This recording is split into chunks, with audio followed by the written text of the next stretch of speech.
I love to read philosophy, financial books, manipulation, I guess, type books, things that make you smarter, whatever. And I do all this because of self-improvement, to get better, to be the best me. But my favorite form of media of self-improvement, since I was little to now, it definitely has to be anime and manga.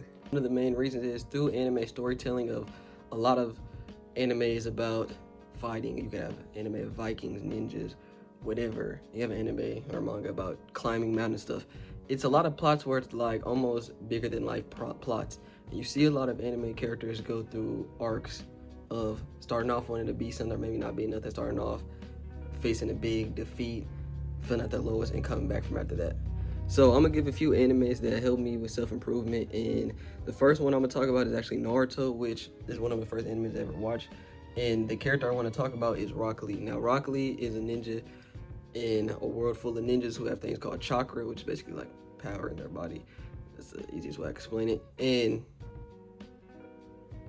ninjas in that world, they have eyes that can make them see in the future. Eyes make them faster, predict moves, help them during combat. All these things, they got demons inside them, whatever. Rock Lee is a character with none of that. He's literally just us, like if we were in their world. And he is a representation of what hard work and training can do. And really, this character got me into self-improvement a lot. I think in my early videos, you can probably see some Rock Lee in the thumbnails and all that, because him being just a normal person in a world where everything is amped up to be, and still pushing forward and being his best self, is a good form of self-improvement.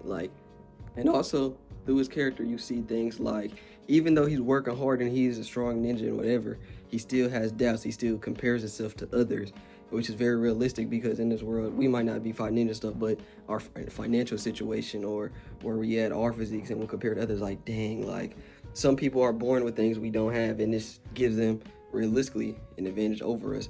And you might be at a situation where it's like, damn, this person got this and this and that, and I gotta work so hard just to get to 1% in their level. But through Rock Lee, we've shown like working, persevering, and training, it does pay off. And also through Rock Lee's mentor, my guy, he's also kind of taught like in life, and this is what I kind of pick up from, but it's like, it also taught me you need to be the strongest you can be. Comparing yourself to any other game is gonna put you down at a level. And that's what we're gonna talk about next characters, Dragon Ball. Now, Dragon Ball, we know from fighting and stuff like that, that's the most popular anime. But Dragon Ball also has a lot of good self-improvement talks too, because we have characters, and not only in the sense of getting stronger or whatever, but we got characters like Vegeta, right? Prince of all Saiyans. He come from where the Prince of all Saiyans, the strongest beings, or one of the strongest races in the planet. And your whole planet gets wiped out. You the last, you have all this pride, you know what I'm saying? We the best, you know what I'm saying? And you're faced with defeat. All this, your pride is destroyed. And Vegeta starts off as a bad character, like he's actually a villain, like he doesn't care about anything. He just, he's boastful, prideful, and he still keeps pride throughout the series, but he starts getting humanity. He starts actually fighting for others and not just himself, and to get stronger. And Vegeta's character I like a lot, because even though Vegeta in series, he loses a lot, it's not the point of him losing necessarily, and he's still a strong character and all that, but it's him overcoming and becoming a better version of himself, not becoming the monster he was. Through losses, defeat, all this, he still managed to keep his pride, but he actually starts fighting for something. And I can see we can all take this, because I feel like a lot of it's important to find a why to do something, and something bigger than ourselves. When we're chasing riches, when we're trying to improve ourselves, it's good to do it for yourself as well, to be the strongest, be whatever. But if you can find people to actually fight for and love for, and that's the main thing in Dragon Ball. In the Dragon Ball Z Kai intro, they really talk about you fighting for the people you love. So if you can find stuff to fight for, work for, whatever, it will keep you going way more, because it's not just you anymore. Like, you will be able to move tenfold. That's why he losing to Beerus slap his wife, he able to power up and even fight him even like more stronger with the rage, because you're fighting for something else. So in Dragon Ball, it's a lot of good lessons in Dragon Ball actually, but one of the main things I look at Vegeta in finding and changing to also a better person, because through all the people he met, talked to, fell in love with, friends he became a better person. So that's the important part, because through self-improvement, I feel like sometimes we feel like, damn, is isolation the key to self-improvement? Which I think that is a part of it. But also having people in your life to help you self-improve and want to see you do better and move past, and you want to help others, is a big part of self-improvement that people don't talk about a lot. Like, that's an important part. To find yourself, you do need to have your time to yourself. You might need a season of isolation. But to find yourself and be able to move out, like outwardly, other people can help you with that. So that's what I take from that. Now, on the self-improvement / self-acceptance part, I know an anime is called ReZero, and the main character, Subaru, he's sent to a world where he's sent to a fantasy world, and he can't die. That's basically the just like he comes back from after death. And in this show, it deals with a lot of terms of like self-acceptance, it deals with self-hatred and stuff like that. And he's faced with death a lot. So every time, and he's a normal guy too, he's like a normal dude. Like in the world, he's really weak. When they search up his powers and stuff, he's not strong at all. But in the show, he finds himself to love himself, accept himself. He has to go through memories of the past of him and his parents. He thought his parents hated him, like, because he was lazy, or he didn't want to go to school anymore because he felt like it was just like he was once a class clown, and he realized like that's not like, he basically realized like that's not it. So you got keys of self-acceptance and stuff like that. And the reason why I love anime for this is because it's able to give these messages in this story-like way that for a lot of other literature, I understand it, but it's like, I don't know. To me, it feels like it's done the best in anime. Like, okay, I got this book. Thus Spoke the Story. I don't know how to pronounce that right. It's actually a good book. I ain't gonna lie. Like, it's a good book. And when I watch like other TVs and stuff, but like the messages anime portrays to me, it comes out more clear, and I make more like dots connecting them, if you get what I'm saying. Like, anime storytelling to me gives me the best like insight of what to apply in my real life than any other things. Other animes, One Piece, Attack on Titan, they combat things like freedom. Like, okay, freedom in chasing for freedom. And we see it in two ways. If you watch the video, why the best characters are usually, why the best advice is usually like from villains, or the best role models or villains or whatever. And you see Eren Yeager, it's the pursuit of freedom and what it can drive you to and what it can go to, but also like what you can learn from it as well. So let me talk about two characters, and they're both people chasing freedom and loving one freedom.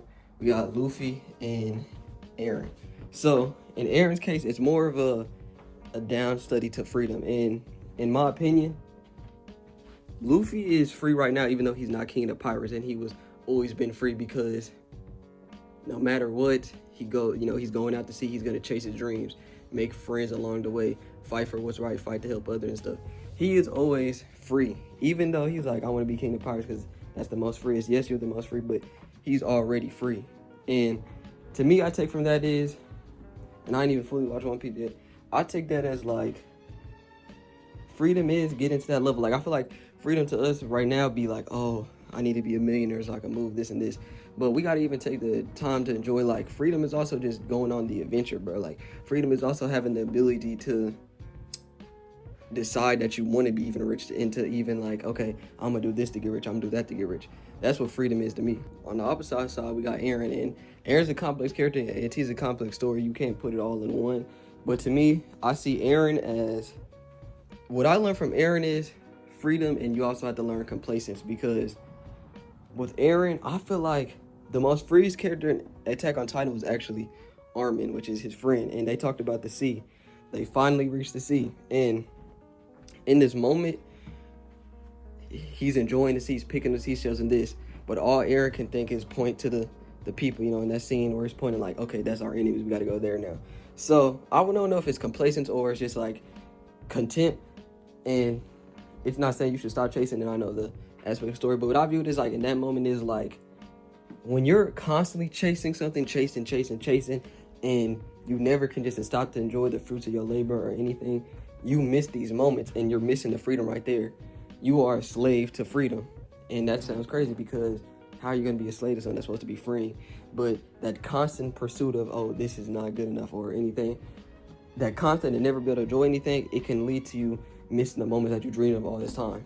All they talked about was going to the ocean, but you reach in the cellar, then you hear about the people across the seas. Now we use the ocean, this big monument, it means almost nothing to you because this is what we really need to do.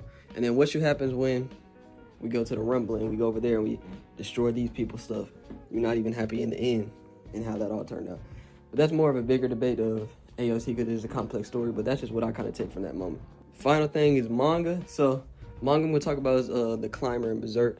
I just started reading Berserk and I read the first volume, The Climber. And what I like about The Climber is we follow this story. I think his name is Mal, or it starts with an M. I know I haven't read it in a while. I'm not really good to remember manga people names. But it's this kid basically coming to school. He is just a quiet kid, you know what I'm saying? He doesn't talk a lot. And basically, he becomes, like, he gets interested in the sport of climbing because it feels free, and climbs to the top of the mountain, being to the top near the sky where he's like alone. He likes the alone aspect of climbing and getting there. But it's also in the first volume we can see implements of, even though he likes to be the alone part of stuff, people are along the way to help them and stuff. We got his coach. We even got his like kind of like rival in the other dude's eye. I don't even know his name. I ain't gonna lie. He like got a buzz cut. But if you read the manga, you know what I'm talking about. So we see like aspects of, even though you like to be alone, it's still people that can help you and elevate you to a certain level. But I like The Climber because it does bring that aspect of self-improvement to where, yeah, bro, like being alone is a good part of finding yourself and having peace, because people can help you, people will help you, and it's good to, you know, even though people be like, it's not good to rely on others, it is good to rely on others, bro. I feel like we was put on this earth to help each other. It is good to, you know, sometimes if you're having a bad day, be with your friend or something like that, but not to overuse others, because others are humans too. So we shouldn't look at them as, oh, I'm mad, let me go always over her, they gonna help me every time, because now you're putting a job on a person. Sometimes the climbing up mountains, or just being in your room, or just taking a walk on by yourself or something like that, journaling, stuff like that, this can be the most freeing times, because just you and nature is just you versus you. You know what I'm saying? So this is the times where you really find yourself. They talk about, like, when he's climbing, he envisioned in his head it becomes sport. And also you could look at it as like the obsession of wanting to do something. Climbing, you know, nothing else. You don't want to do, like, he don't want to do nothing else but climb. He gonna do everything. He'll do other things to climb. He'll get a job to climb. He'll do these things to keep climbing, but that's what he wants to do the most. So you can see it as that as well. Next book, bro, I literally have, or manga, sorry, bro, I got all these first, I don't even say third and fourth Berserk. I just started reading Berserk, bro. I actually love it. And from Berserk so far, because I'm only just now entering the golden age, but for Berserk, because I'm actually gonna think of this on the spot right now. So what I like the most is the character of Griffith. And yes, I know, like, Griffith, like all that stuff, not saying like liking what he did as a character in the future, whatever, but how in the early ones when he meets him and he's talking, I think it's in the third one, or it might be the first one, I don't know, but it's like he says something like, I want to find my place in the world. What am I meant to do? And it seems like Griffith has a thing of like purpose, pushing towards purpose and pushing towards that. Like, and we know Griffith, he will sacrifice anything for his purpose. So it's a tale of, you know, how if you really have a goal in life, like, it will be a lot of sacrificing. And you see with the burning sacrifice that to the Bethlehem and like all that, like, and how you have to sacrifice people you love and to get a certain way. Now, I'm not trying to say that, no, like, oh, go sacrifice the person you love, but in a sense of improving yourself and becoming the best you can, you will have to sacrifice things. Some relationships you will have to sacrifice. You will have to cut people off. You will have to distance yourself because things are actively holding you back.